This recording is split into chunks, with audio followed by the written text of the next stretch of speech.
Oh, hello and welcome everybody to Poetry Lit and to the first event of our Saturday festival. And it's so good to be here and so amazing to see Mila's fantastic artwork at the beginning. So we're in for three really delectable readings this afternoon, or the first part of this afternoon. So we will be welcoming Lynn Davidson and Chris Johnson and Patrick Errington, but not in that order. We're going to start with Lynn, who is a writer of poetry and memoir and essays and fiction. And she comes from, when she calls Aotearoa, New Zealand, and Scotland her home. So welcome to Lynn. Thank you, Lydia. It's lovely to be here. It's lovely to, sorry, go on. No, and it's good to have you, Lynn. And it's so good that we've met in the far reaches of Scotland, and we've met in Orkney, where I am now. Yeah, that's right. To hear you from Edinburgh. Anyway, please will you delight us with your poems? I hope I will. It's lovely to be here, and it's lovely to be celebrating 5 years of Poetry Lit, which, has been such a gift for so many writers and lovers of poetry. So I'm going to start with reading a couple of poems that I wrote for my parents. And the first one is, I'm living in Edinburgh, and I wrote it for my dad when quite a few years back now, when he was very ill and I was waiting to fly home to see him. I'd also just recently been to Bass Rock, which is off the coast of North Berwick in East Lothian, and it's a huge gannet colony. And I'd taken a boat trip out to go around the rock and see this amazing, like thousands of birds kind of just lifting and falling and doing that sort of nosedive into the sea. And they do this thing that I talk about in my poem called sky pointing. So when one of the gannets is going to be leaving their mate, they lift their beak up to signal that they're leaving, and that's sky pointing. So leaving Bass Rock gannet colony. After sky pointing to show it's ready, after one last dive shorting the sea, the crack, the pressured current fizzing, after one last moment of great aloneness, a fleck in oceans, after the last fish in its gut, the fin and skin and bone of it tears apart, it takes a final flight, blowing Bass Rock into the feathery pieces we call aura or atoms, we called Father or Adam. And this next poem I wrote for my parents, simply called For My Parents, and it's a poem about how you wish things to be for people that you love, but they don't always work out the way you hope. You were meant to die at home, suddenly, one of you stepping in from a walk to find the other on the floor inside. Then one of you in the garden, splayed on the earth, and the other in the earth already, so it's like you fell to them. That's not how you went. Things were more difficult than that.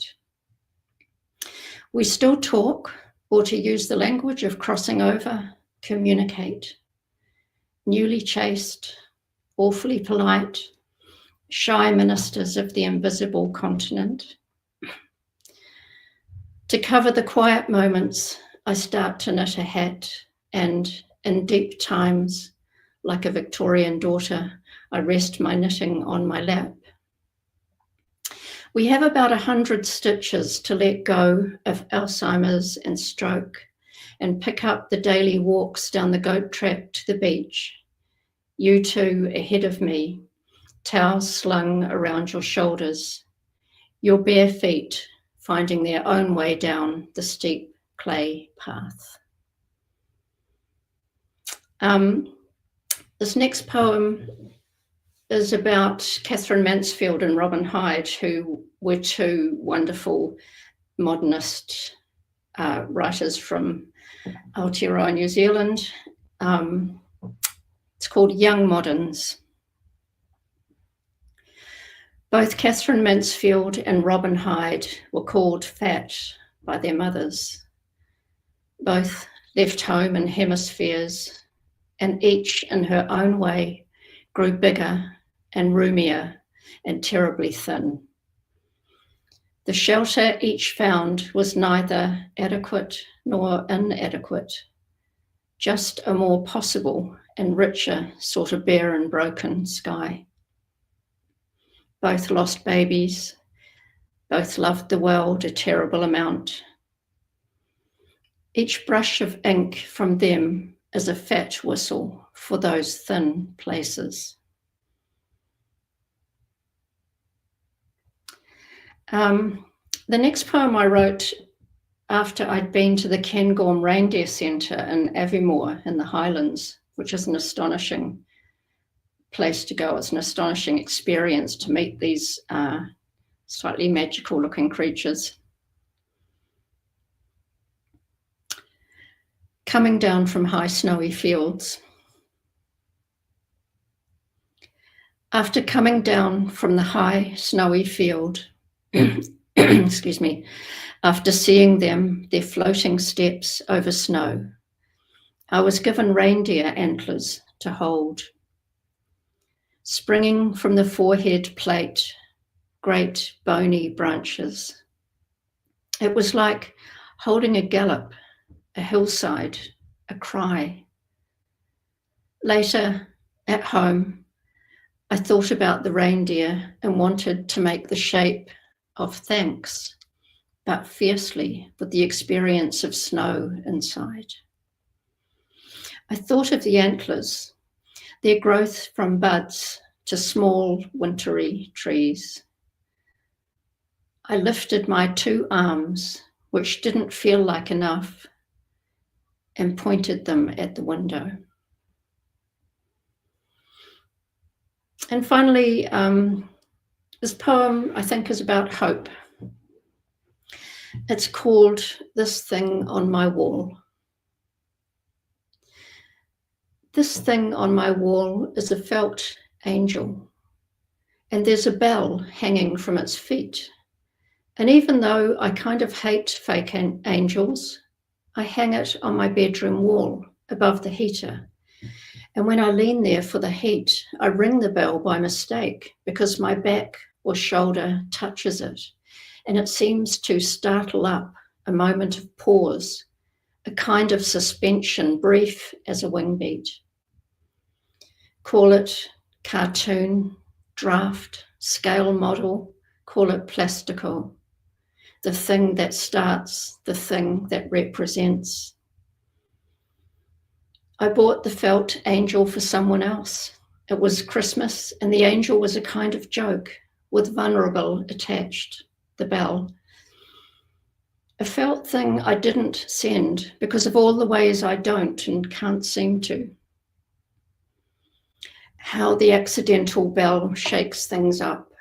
Hope and, or maybe just that, hope really, and stillness, a kind of presence. Two thrushes on a bare but budding branch outside my window. Their whipping glances in here like very old artists who, I've noticed, kind of look around like birds, quickly and deeply, seeing beneath the surface to what is veiled. A bare shoulder inside your shoulder, a child in black and white across your chest, a burnished sun rising from your head. All the bodies and compositions that intersect and breach the borders of your body, what's deep and what's depicted, the tears on the fold line, the black holes, the hands in the cracked bowl, making the kind of bread you love. Thank you. Thank you. Oh, thank you so much. Oh, what a beautiful poem to end on. Oh, yeah. Thank you. Yeah. Oh, gosh, yes. Oh, I love, so this isn't really the question I'm going to ask. I love the way that you,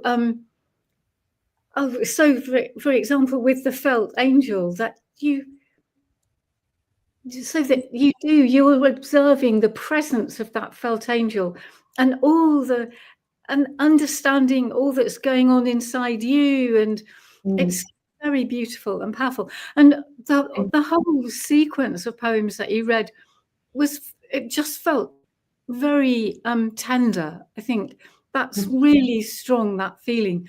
And so this isn't also in a very logical order either, but the reindeer. So I've never been there, but I love reindeer. And I did once buy my sister, oh, you could sponsor a reindeer or something as a Christmas present from that centre. And I did that. But what a fantastic image that they gave you the antlers to hold. And you say that it's like holding a gallop. But I remember that. I want to hold a gallop. So fun. But I'm not giving you any time. Right. So I think and also I'm really interested in what you said about the Bass Rock, partly because my grandparents could see the Bass Rock from their kitchen window. And also there's lots of gannets around here in Orkney. But distance is, so you're exploring distance in all sorts of ways in your poems, I think. And so do you think that because your home is far away, or your birth home is far away, does that feature when you're writing, that affects the way you write? I'm sure it does. One of the things I really love about poetry is how it kind of collapses distance, because it holds things still. Yeah. And it's archaeological, it goes down rather than in a linear fashion. So I really feel like poetry is one of the ways that, in a way, brings Aotearoa, New Zealand and Scotland together, which is, I suppose, it's lots of things to me, but it's including a solace, because, I'm a long way from my birth home. I mean, by choice. Yes, yeah. But people I love are back there, and so it's complicated. Yeah. Oh, yeah. Oh, so that's so interesting that poetry collapses distance because it goes down, not along. Yes, that feels such a good insight, such a help. And reindeer tines, certainly in Orkney, in archaeology, they're quite often found. So because I think red deer were around that's not the same as reindeer though, is it? But yeah, right. But deer antlers certainly are quite often dug up here. Yeah. And so I was interested in the poem where the poem about wishes, and so how you kind of make an image of knitting somehow, because knitting is a good word, and bringing things together and kind of knitting through silence. And could you just say something about that? Or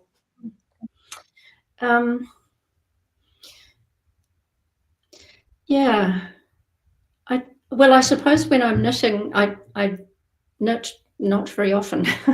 I'm knitting something at the moment for my kid for Christmas, but it's always for somebody, and it's particular to them. And weirdly, I'm not a great knitter, because I don't know about I'm not great at sort of casting on and casting off and all the really simple things. And yet I love to knit elaborate whero. Like my Scottish grandmother used to knit whero, which is one way also of crossing distances. It's like a continuation of a tradition.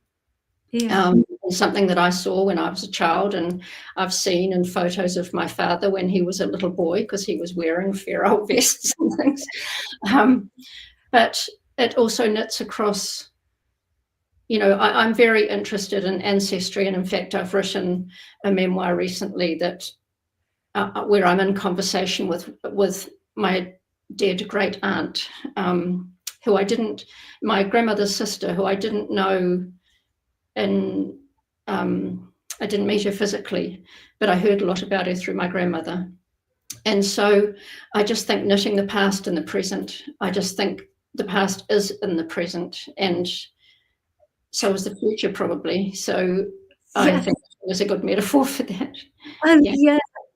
Oh, yes. Oh, yes. And the past is in the present, and the future is in the present. Oh, I am sure that's true. Yes. Oh, that's so helpful. And I was interested. Well, I was interested in all the poems, but the Catherine Mansfield poem. I really was intrigued by the way you played with, like, their size, and that felt so deft. So is that true that she was told that she was fat?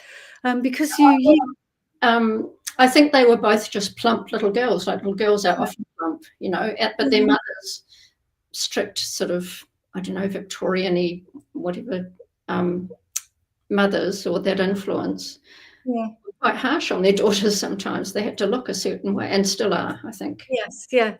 But it becomes, you use it really deftly. I mean, it becomes a really strong image too, and like the great thinness as well. Yeah. Oh, yes. Well, they were taking up more space in the world when they could get out of their homes. yes. So they grew in, Yeah. I don't know, stature or space, but they actually became much thinner, sadly, through ill health, both of them. But yeah. Oh, no, thank you. That was such a pleasure, Lynn. Thank you. And I'm interested in the memoir, but perhaps I shouldn't even ask about that. But what an interesting project. And so it concentrates on this great aunt, like you're looking through her life, or Yeah, so it's about my decision in my late or mid-50s to come and live in Edinburgh when my children were grown and out in the world, and how, in a fairly precarious manner, like, I'm a poet, so I don't have my 3-bedroom home back home, whatever, and how when COVID hit and I was stuck in my little flat in Edinburgh, I felt the presence of my great aunt Vida into the room, and she's an unconventional, I think probably difficult and outspoken woman. And she came and we kind of shared that time, and I found I was digging into my family, so she was looking over my shoulder at me doing that. What was her name? Vida. It's actually pronounced Vida. But you would think it's Vida, like it's Vida, but it's pronounced Vida. Yeah. So I was calling her Vida, but it was wrong. It's actually Vida. Oh, right. Yeah. Oh, that's a beautiful story. That's about the past and the present, and they're coming together in the future in the writing. No, absolutely. Yes. Thank you. That was a great feast to begin our afternoon. Thank you. You're welcome. It was a pleasure. And we'll carry on enjoying, and we'll now hear from Patrick, who is sometimes a poet. I hope I've said the right. Yes, sometimes a poet. I'm sure you're always a poet, but sometimes it feels more than other times, I suppose. I think it's a difficult thing to call oneself a poet, perhaps. Yeah. It feels, well, I don't know. I always think it feels a bit bold, but yeah. I felt like it was bold to so sometimes has to be in there. Yeah. My goodness, what a difficult reading to try to follow. That was absolutely captivating. Yeah, I was struck right from the beginning, because Bass Rock is one of my favorite places. I love walking along North Berwick, and that area and having Bass Rock as this kind of constellation sitting out there guiding you, keeping you right. You always know where you are when you can see the rock. Yeah, goodness. Now I have to read something. I almost completely forgot that I was supposed to be doing that. I'm going to read 4 poems from my collection, The Swaling, which came out a couple of years ago.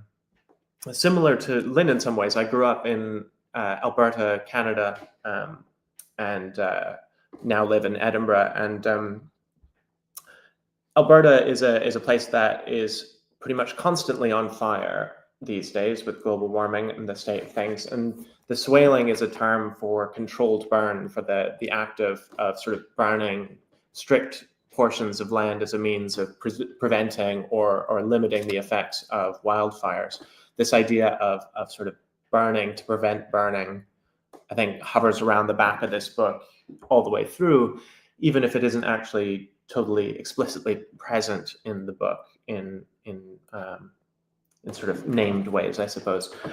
So I'm going to read 4 poems. I found when I was writing this book, and I don't know if the other poets in this reading have felt similarly, that I found when I was writing it that I would write a poem and then months, maybe years even later, I would realize that I hadn't quite said everything in that poem, and I ended up writing a kind of shadow poem or an echo poem or a sort of revocation of the original poem. And so the poems I'm going to read are all pairs. That they're spread out in the book. I didn't want to put them right together, but in the case of this reading, I'm going to read them somewhat closer to each other than they usually go.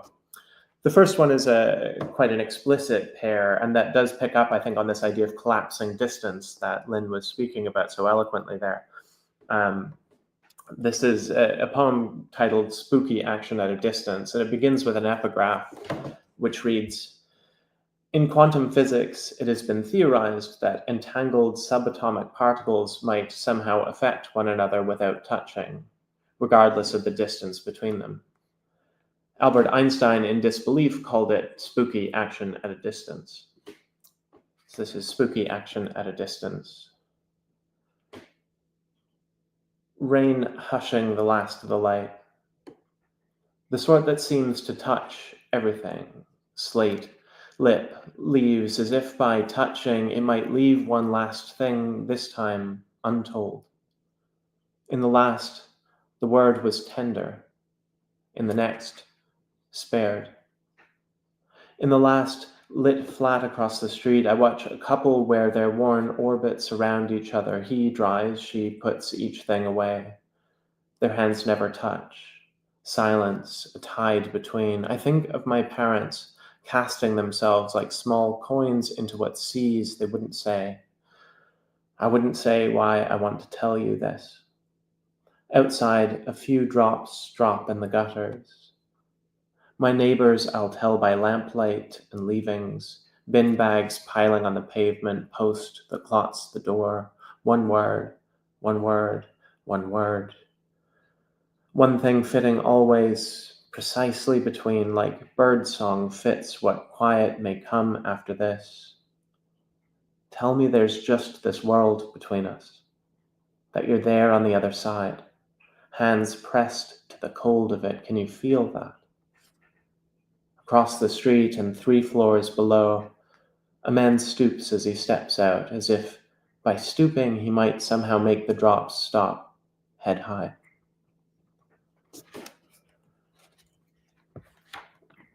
So the next poem is going to take us to Alberta much more explicitly. This is a poem called Fieldwork in Secret. All day in the heat they would talk. Some even sang, though no one could hear the other's words, through the grit and noise, the blackened grind of machinery, but still they'd drive their voices like fence posts into the hard din of it. Not a fence for keeping in some untamed thing, but rather just the plain act of keeping. As a boy, I used to cross the fields to watch them at it, the sweat, their mouths moving, practiced as their hands shaping the steel dust, the air into what I could never quite say, a craft of some sort, of sound, of stale light.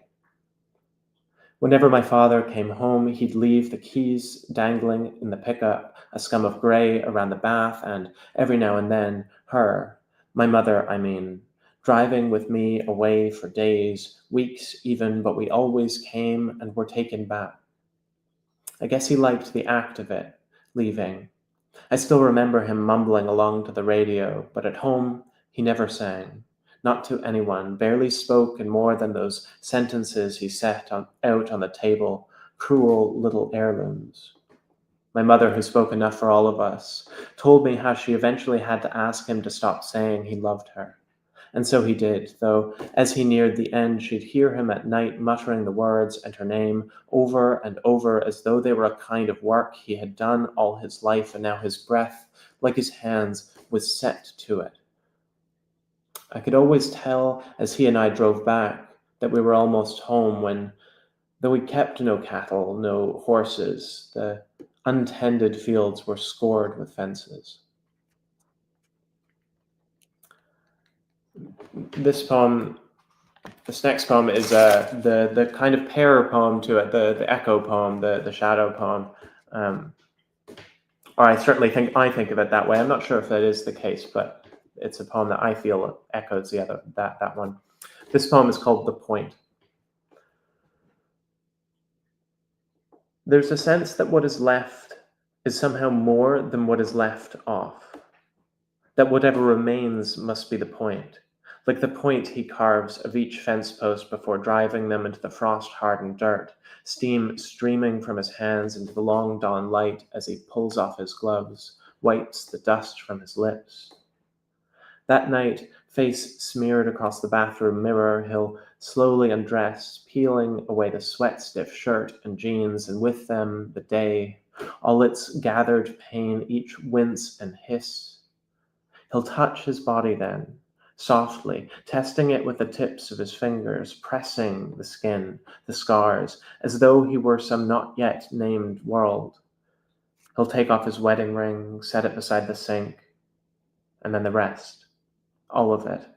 Everything he can be without. Hair, tooth, hand, limb by limb, scraping, scouring away, cutting down, knowing he will find it, has to find it, that pure thing that is left, the sharp point of him, what he is, just a little farther now, he thinks, a little beneath, the water running dark down the drain. In the morning, he'll head back out before dawn, a stack of new posts shuddering in the truck. It's just ahead, he can tell, and he stops, steps from the cab, here where he left off. But there's nothing.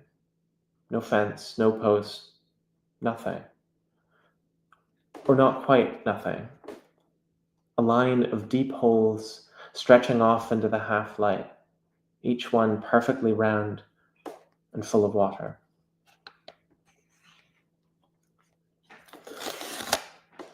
This last poem is also called Spooky Action at a Distance, so clearly echoes the first one. I should note that I love the word "thou," and I translate French. As part of one of my other things when I'm not a poet, I translate. And I always love that French has both a kind of formal, slightly more distant you versus a more intimate you, and in English we just have you. We've lost the intimate you, the sort of casual but also closer you, the thou. And so this poem, I tried to sneak in a thou. This is Spooky Action at a Distance, number 2. For days it seemed like it would rain, though it never did. Fraying October sky all agrasp, as if in a foreign language, as if soil and slate and skin were terms it had learned once in grade school maybe, and unpracticed, forgot. I'm forgetting who it was I meant to tell this to. The words coming bit by bit apart against the air. I can feel whole vocabularies of you, just there, past this language, this line. I've heard it, said that one particle can feel another turning even on opposite ends of the universe, and I hold to that as something like hope. as if somehow just wondering might be enough. Days like these, I can't help but wonder about my mother, about the wince that flickered across her face when I raised my hand, leaving to wave goodbye. She used to tell me how much I had come to look like him, my father, and I do, though we left him our whole lives ago, as if I had grown like sharp wood into the wound of him. Bare elms fit each flaw in the sky. The sky tonight is clear and irrevocable, each and everything laid out beneath it like heirloom silverware. Tell me, whoever you are, tell me you've saved one small vow of you. In a window across the street, a woman I'll never meet lights a single naked lamp, and all the stars go out. Thanks very much. Thank you. Oh, thank you. Oh, what a line to have echoing in my ears. Saved one small vow of you. And I've just got to say it now really quickly, but in Westry, which is one of Orkney's North Isles, the thou form is still used amongst people. So that's another reason for trying to get a young one to come in. Yes, yeah. Keep all the languages of Scotland alive. Yeah, absolutely. Yeah, so thee and thou, people would use, they wouldn't use it to me, but they would use it between themselves. Yeah. Right. So thank you. That's such a feast. And the two, so Lynn and your poems, there's a lot of conversation going on between them, isn't there? Yeah, absolutely. Yeah, we didn't plan this. No, but interesting that Hope came in at the end. Right, so I just wanted to start by asking you, so you talk about, I never knew that about spooky action. What a brilliant notion, and just the word spooky as well. But fence, you talk about the fence, and that the fence performs the act of keeping. So, and then later on, you talk about just seeing no fence, but you see a row of post holes that are full of water. Oh, well, that's just so interesting. So would you talk about the act of keeping and fencing and sure. I think growing up in Alberta, which is, famous for the mountains in the corner, but I grew up in the prairies, in the really flat part. Fences, that particular kind of barbed wire fence with the fence posts, they're everywhere, and everything is sort of shaped by that. And I think for me that image of the fence is so just sort of integral to the landscape of where I grew up, and driving a long way and for a long time. There are quite a few driving poems in the book as well. But I think probably for any sometimes poet, we're always thinking about language as much as it is about, yes, we're sort of using images to meditate on language. And I think for me, the idea of fences and echoes this idea of the way language draws lines around things, and that it gives us power over something, to be able to call it into being and separate it from the rest of the world, in the same way the fence kind of gives us power over particular areas of landscape. And I think it's both a sort of, there's a liberatory kind of thing to it, or an emancipatory act of being able to name, but also I think it ties to the sort of traditional human views of being able to control and to manipulate landscapes. And so fences have that or echo the language and the way that language gives us power over things, all the way back from sort of biblical Genesis-y kinds of ideas, right? And I think of the fire being a sort of similar thing, that is both a destructive thing, but also a thing that can give us power. But I'm always interested in doubleness, I suppose, in the pairing of the poems, the yin and yang, the positives and negatives. Oh, yeah, because also, so it echoed in my head too. When you talked at the very beginning, you said that you'd write a poem and then you'd feel, but I think there's maybe more to be said in that. so that you call them the echo poems. Yeah. Oh, that feels a really interesting thought too.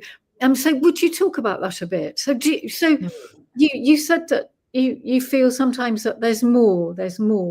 So would it always just be that the poems are in pairs, or might there be an iteration of something several times over, but each a separate poem in its own right?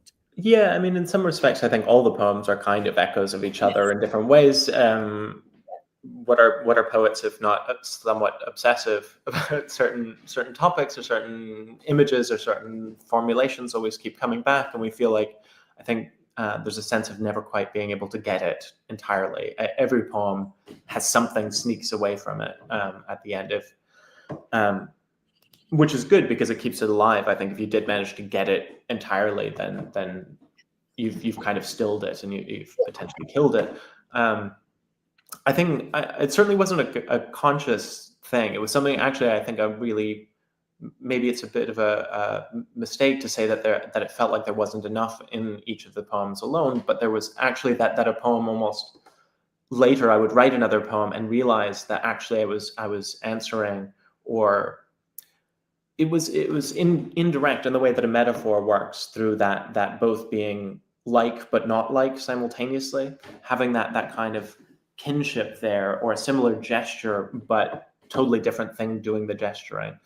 And so, yeah, I think I just sort of would find or discover that they were this way. And only the Spooky Action at a Distance poem, I think, is explicitly that way, and I arranged them in the book so that the two are kind of on opposite ends of the book, just to try and cue people into thinking about seeing these sort of connections, these distant connections across them. But yeah, I think poetry always functions on metaphor. We're fascinated by the leap, by the idea of one thing echoing another thing, even though they don't actually have anything to do with each other.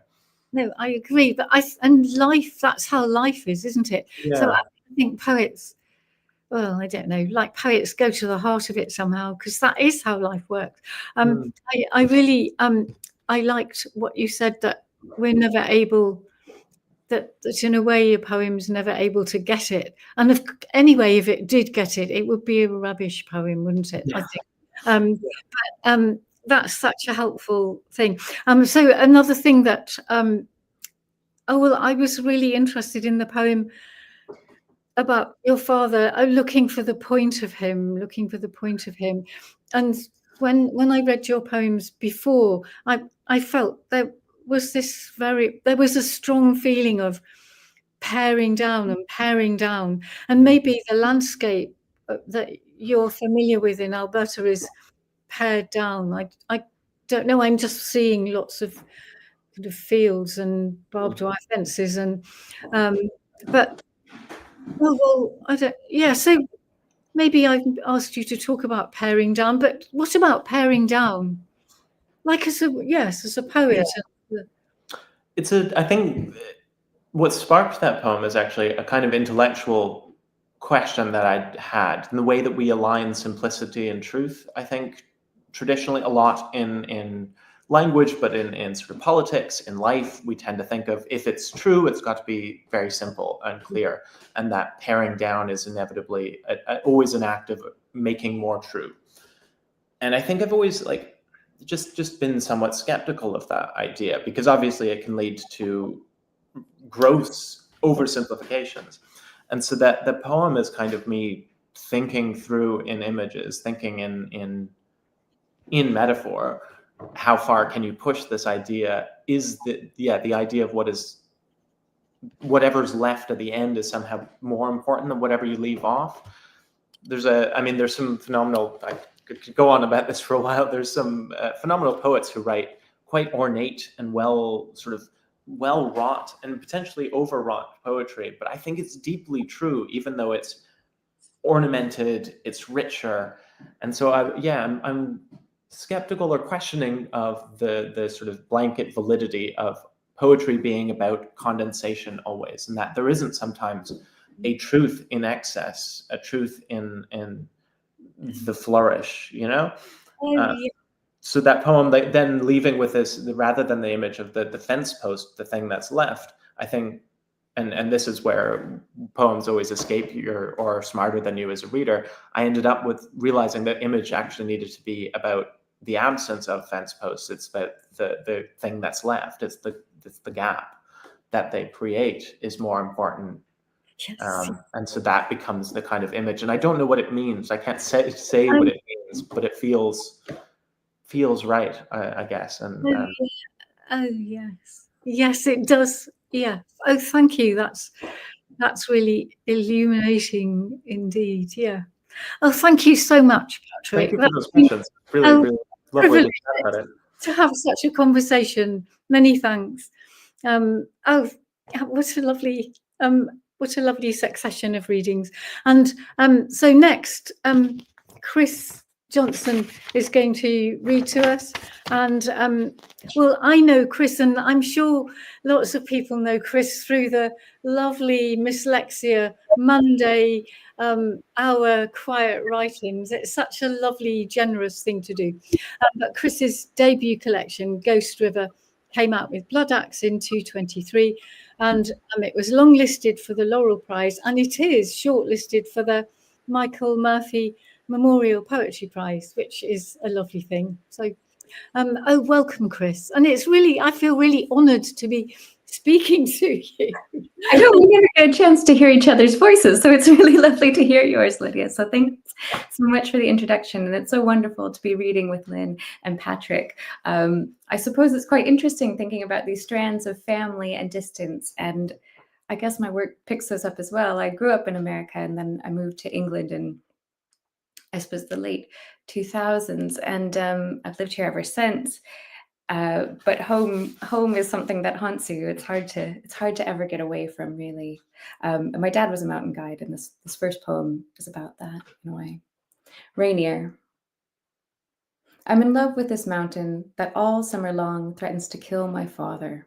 Swallow him in the pale blue emmons, crush him beneath an avalanche, or send him sliding down the Couts, his crampons failing on pre-dawn ice. This mountain I love will one day knock on the door of my mother's home, unearth the graves of my relatives, and carry hyacinths and coffins down the Duwamish out into the Sound.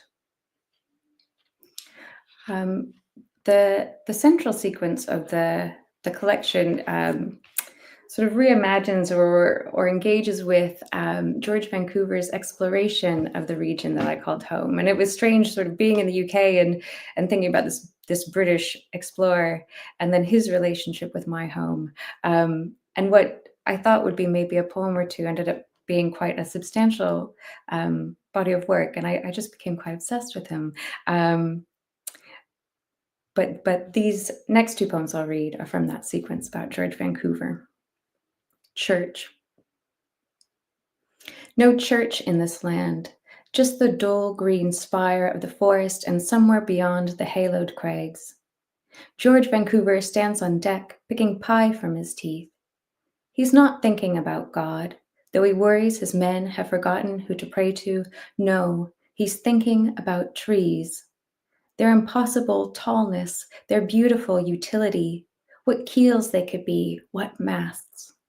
To take an axe to the damp and abundant trunks, to seize the base of a tree in his fist and strip it of branches, to thrust it like a spear into the black obsequious water, to whittle it to a needle and prod his wretched teeth. Outward, outward, the trees unfold, the new wood so white he can hardly see. And the trees, I suppose I'm talking about, are the Douglas firs. And the name Pseudotsuga menziesi, which is the title of the next poem, is the Latinate name. And the tree was named after Archibald Mingus, who was aboard the ship as a botanist. Pseudotsuga menziesi. Even as the sun cuts through the impenetrable cloud to illuminate the white wig of George Vancouver, my attention is on the man in the undergrowth, the man becoming tree. To rest my hand on his back and feel the vigor of his inhalation is to know the sweetness of pitch, its golden ooze, crystalline honey. Black hills plunging to black water, I confuse his pulse with the forest's heart. I tell him to empty his pockets. Cloth is a poor shroud for the seed. He asks if I know the saying, not every man is a puzzle, but every puzzle is a man. Black hills beyond black hills. He tells me it is not theft to take what is freely given. Find a man who did not envy the crane that strode with lordly step over the land without a possessor.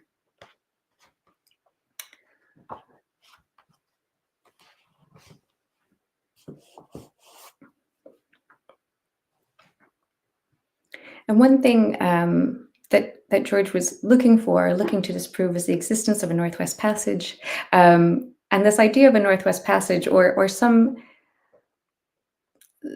that doesn't exist, became the focus of a poem written about my grandmother's death. She died during the pandemic, and so there's no way home.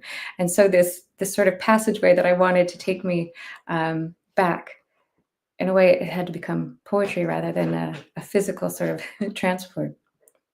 Northwest Passage. My sister places a handful of my grandmother's ashes in a cedar box. On the box are horses. She dreams of horses, dreams of grandmother opening the box the way flames open a roof. I have seen trees erupt with manes of fire. I have seen hillsides gallop towards rivers. Stay a while.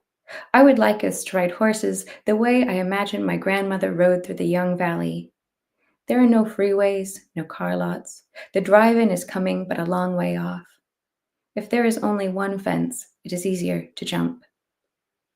Picture my grandmother as a horse without a rider, a horse black as her hair, black as the fossil in the spare room, unearthed as they blasted the hills to make way for the interstate.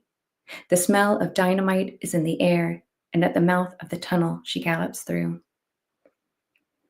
If I am using you to delay the grief that I know is coming, what happens when we part? Imagine us cresting Chinook Pass to greet the dry breeze of Yakima County. The dark forest rolls until dissolved by sage, beyond the sage juniper, beyond the juniper grasses, and somewhere beyond the grasses, mountains and rivers and mountains and rivers and. America is nothing if not longing. The valley a riparian marsh uninterrupted by the cornfields, the river snaking loose through the cattails, the call of the red-winged blackbird, the unwritten name of Amleria cerasiformis. Too far back. Knowledge erases itself the way a tree may burn from the inside, leaving nothing more than a hollow trunk. I no longer know if I set out to write about arrivals or departures, or why I assumed there was any difference. It doesn't matter if the clouds we kick up are dust or ash, or if it is with you that I ride, or if I'm seated behind my grandmother in the old Ford and we are driving to where they drove the final spike of the Transcontinental Railroad. I see a bald field, and in the distance, two tracks merging.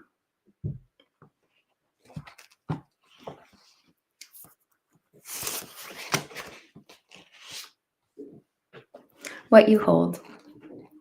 Removing the honeydew melon from the bowl, I find myself in awe of the fine hairs that grow near its stem, hairs blonde and short like those on the back of my fingers. So many days I find myself newborn, holding this melon or looking up to swallows in the back alley, or the way I can fall into a marigold. Do I believe in wasted time? Time spent watching bees, stirring onions, those silent hours when my daughter slept on my chest and all I could do was listen. Across the road, a woman's husband is dying. Carers come and go. I watch for them as if they were the measure of time. This morning, as I was writing, I paused to watch a spider climb the white wall in front of me. Was I not that spider once, learning the lessons of vertical space? Love the air. Trust what you hold. Thank you.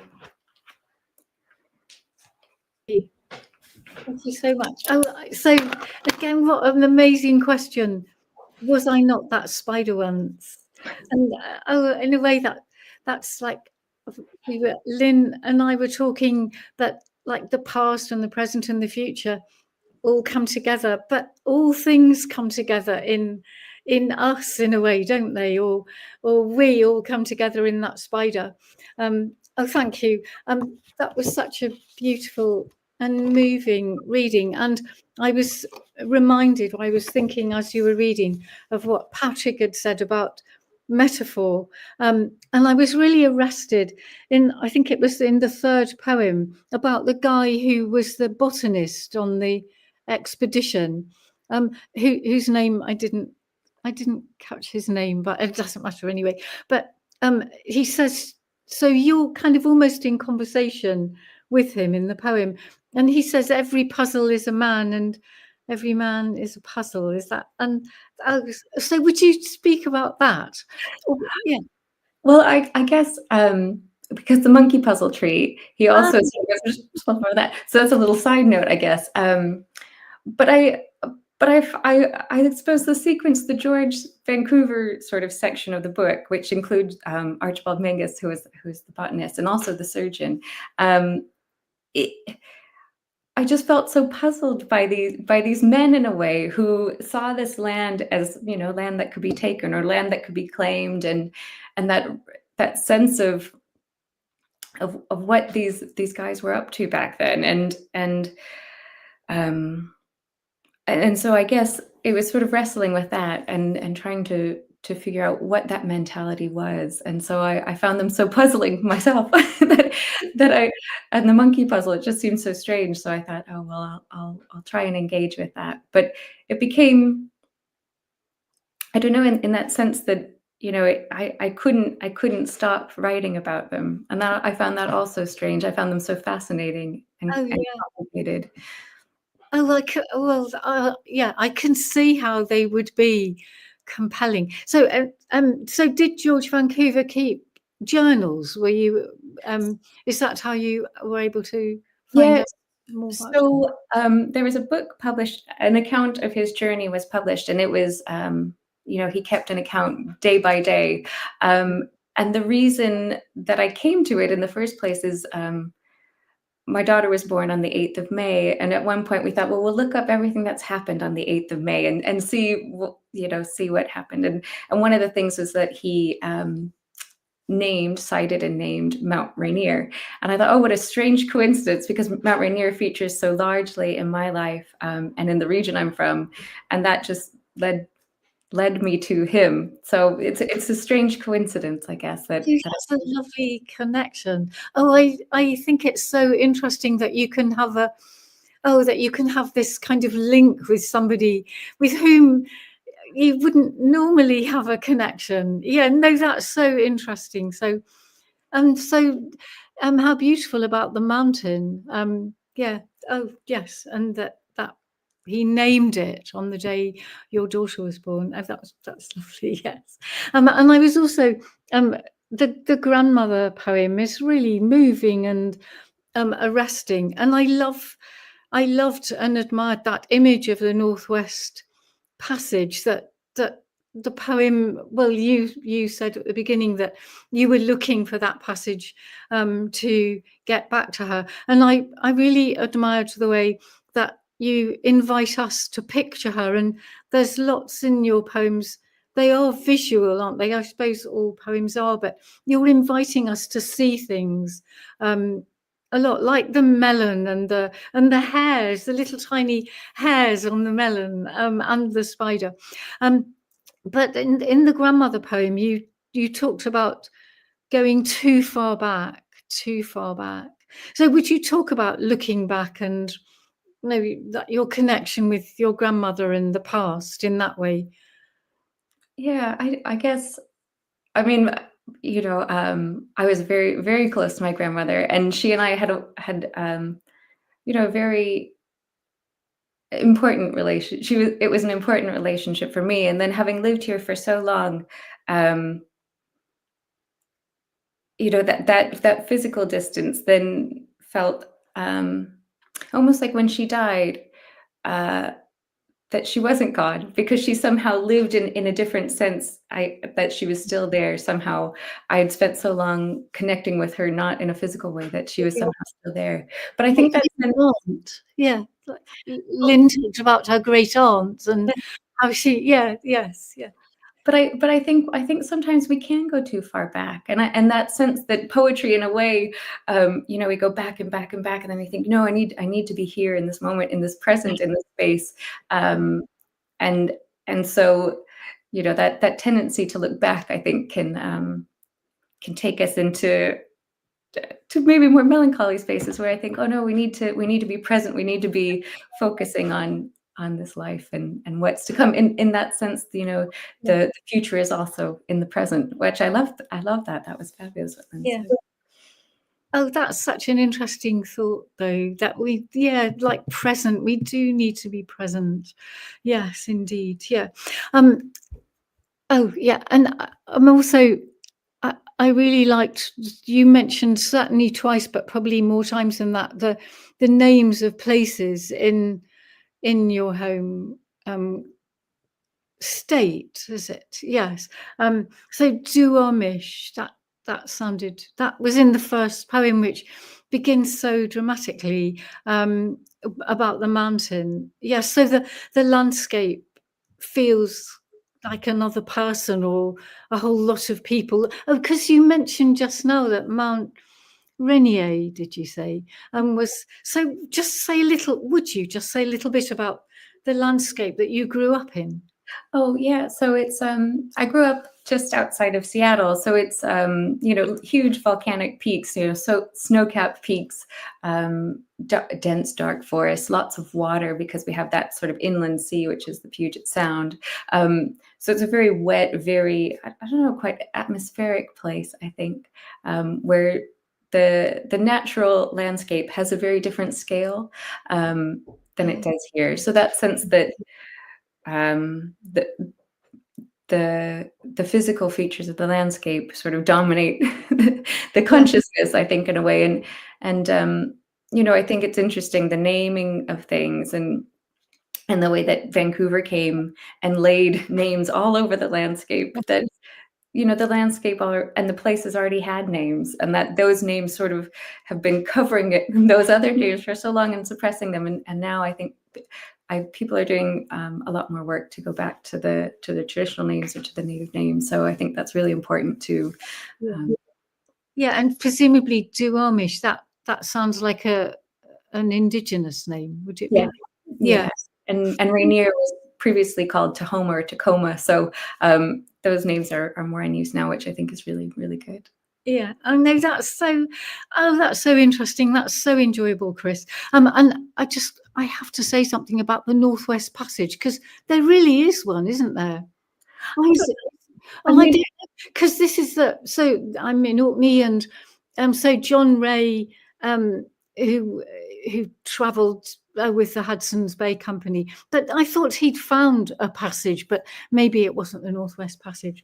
Anyway, yeah, but what a brilliant image it is. Yes, I know they didn't find it in my state, unfortunately. Oh no, indeed. Yeah. Oh, thank you so much. So that's brilliant, and that's us. That's our lovely time together. Thank you, and thank you to all the poets, to Patrick and to Lynn and to Chris.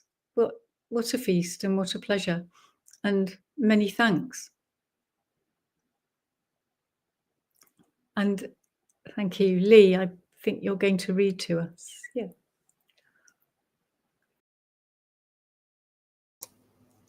Have I unmuted myself? Hello?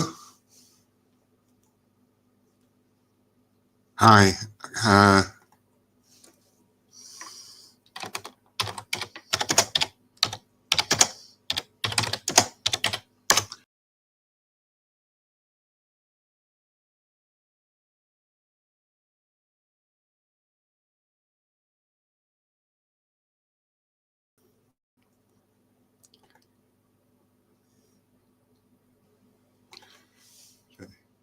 This is called Highwayman. Talk to me of highwaymen, of knights and pirate kings, of peregrines and seraphins, peacocks in their finery, and doves with golden wings. Talk to me of smugglers, of soldiers wearied of the fight, of sailors too long upon the ocean, beacons on the hillside, and things that go bump in the night. Talk to me in whispers, talk to me in screams of love and lost tomorrows, the men who stole your future and the life that ate your dreams. Talk to me of monsters, of angels dancing on a pin, of matricide and genocide, children lost beneath the rubble, and wars that only death can win. Talk to me of famine, of pestilence and flood, of avarice and cowardice, the abused reborn abusers, and ghosts that linger in the blood. Talk to me of warriors, of Armageddon and Ragnarok, of horsemen patient at our borders, orphans staring at the wayside, and things that crumble, bleed, and crack. Talk to me of tomorrow, of what will flourish and remain, of cowards, fools, and charlatans, blind men dancing on the precipice, and worlds where rats and roaches reign. Talk to me of highwaymen, of smugglers, sharks, and thieves, of betrayers and soothsayers, sparrows devouring ravens, and the falling of the leaves. Thank you. Thank you. Thank you, everybody. What an excellent afternoon that's been, and there's lots more to come.